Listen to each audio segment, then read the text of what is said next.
दोस्तों नमस्कार। दोस्तों, किस मानसिकता से गठन किया गया है वक्फ बोर्ड का?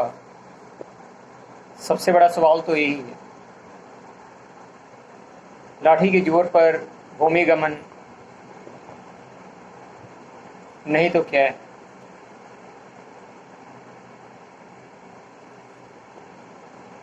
डीएमके, समाजवादी पार्टी, कांग्रेस इसके विरोध में है, लेकिन खैर माननीय किरण रिजिजू जी ने यह बिल सदन में पेश कर दिया और अब खैर इसको जेपीसी में भेज दिया गया है।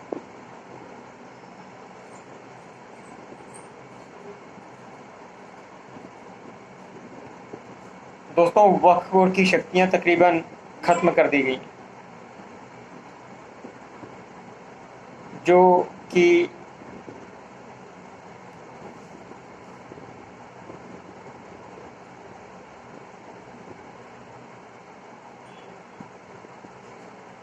उन्नीस सौ तेईस में दोस्तों वक्फ बोर्ड आया था, जो कि मुस्लिम लेकर है, जिसमें 1954 में नेहरू जी ने संशोधन किया।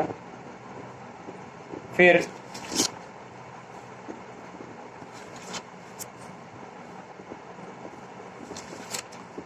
1984 में इंदिरा गांधी जी ने संशोधन किया। फिर 1986 में राजीव गांधी जी ने संशोधन किया।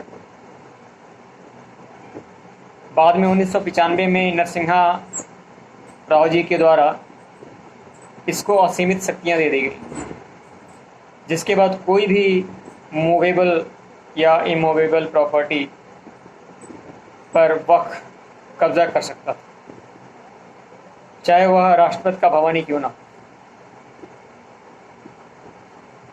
2013 में दोस्तों, जब कांग्रेस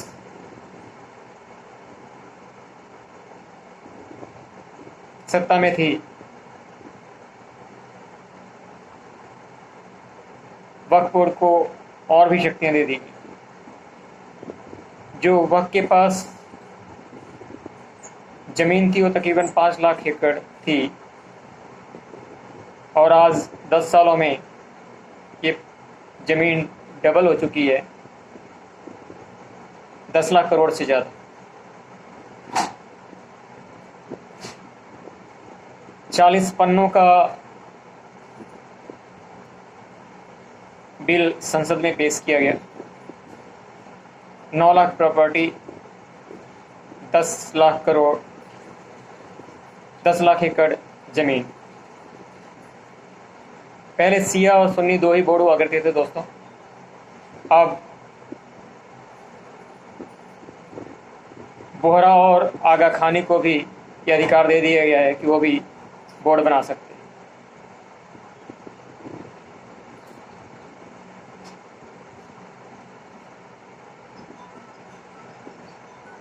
दोस्तों, वक्फ बोर्ड में आर्टिकल 40 के अनुसार बोर्ड किसी भी प्रॉपर्टी को खुद चिन्हित करके, खुद ही सर्वे करके अपने अधिकार में ले सकता था, जिसे अब निरस्त कर दिया गया।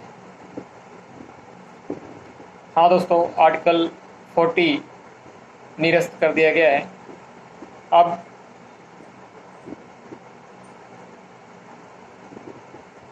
ये बिल पास हो जाने के बाद अगर वक्फ बोर्ड, जो कि जेपीसी में चर्चा के बाद ज़रूर है कि लागू हो जाएगा, तो इसमें आर्टिकल 40 जो है उसको ख़त्म कर दिया गया। अब इनको पूरे प्रोसेस के द्वारा काम करना पड़ेगा। अगर कोई प्रॉपर्टी वक्फ होती है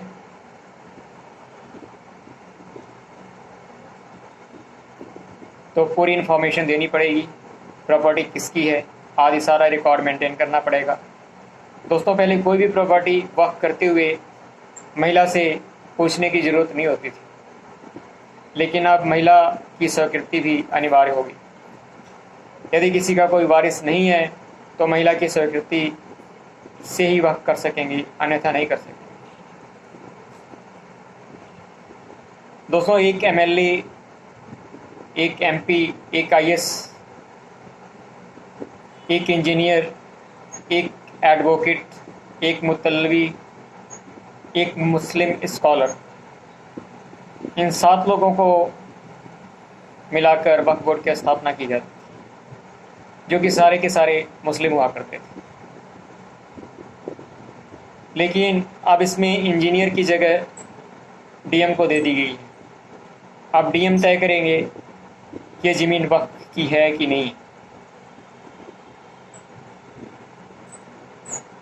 अब सिर्फ मुसलमान ही वक्फ कर सकेंगे, वो भी जो कि 5 साल से मुस्लिम हैं।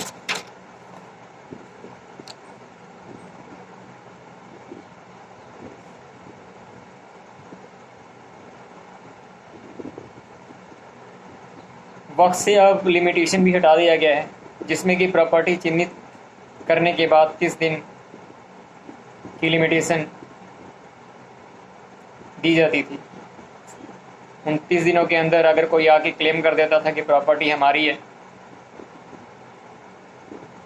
तो उस पर विचार किया जाता था। वैसे तो उन अखबारों में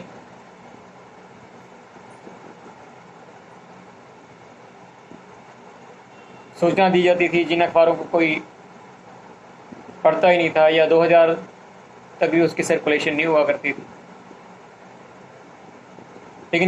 लेकिन अब ये लिमिटेशन ख़त्म कर दी गई है। अब आप कभी भी जाकर क्लेम कर सकेंगे, यदि आपकी प्रॉपर्टी है तो आप उसको ले सकेंगे। अब डीएम और स्टेट दोनों को ये पावर दे दी गई है कि यदि उनको लगता है कि कोई प्रॉपर्टी गवर्नमेंट की है तो उसको अपने अधिकार में ले सकेंगे। हज़ारों एकड़ ज़मीन जो लोग पाकिस्तान चले गए थे, उस पर वक़्त का कब्जा था, जिस पर वापस सरकार क्लेम कर सकेगी। अब कागज़ सहित सारी प्रॉपर्टी वक्फ बोर्ड को अपने पोर्टल पर रजिस्टर करना पड़ेगा, दिखाना पड़ेगा, वो भी 6 महीने के अंदर। अब कोई भी प्रॉपर्टी बिना ऑनरशिप के वक्फ नहीं की जा सकेगी। इससे हमारे मंदिरों को बहुत फ़ायदा होगा, और जो गांव के गांव कब्जा हो जाया करते थे, वो भी अब पॉसिबल नहीं होगा। दोस्तों, 10,000 एकड़ का मतलब ये है कि आप लगा लो Cyprus, Denmark, Finland, Maldives, Mauritius, Hong Kong और सिंगापुर, इन सारे देशों को मिला लो, तकरीबन इतनी ज़मीन जो है 10,000 एकड़ बन जाती। 32 वक्फ बोर्ड हैं दोस्तों हमारे भारतवर्ष में। यह एक तरह का रिफॉर्म है जो गवर्नमेंट लेके आई है वक्फ बोर्ड को रेगुलेट करने के लिए, जो कि ज़रूरी है, क्योंकि हमारे पास एक संविधान है दोस्तों। संविधान का मतलब है एक ही विधान, और जब तक हम लोग संविधान के हिसाब से नहीं चलेंगे, देश में शांति स्थापित होनी बहुत मुश्किल है। किसी भी तरह की इरेगुलरिटी को ख़त्म करना बहुत ज़रूरी है। शोर शराबे से जनता का भी नुकसान होता है और सरकार का नुकसान तो होता ही होता है। अगर हमें कदम से कदम मिला के चलना है और विश्व में अपने आप को स्थापित करना है, तो हमें वक्फ बोर्ड को जो संशोधन किया जा रहा है उसमें इसको स्वीकार करना ही चाहिए। ये बिल हर हाल में पास होना चाहिए, नहीं तो आने वाली पीढ़ियां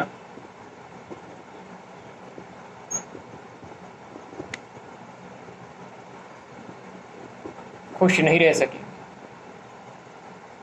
बाकी आप लोगों का क्या विचार है दोस्तों, आप लोग ज़रूर बताएं।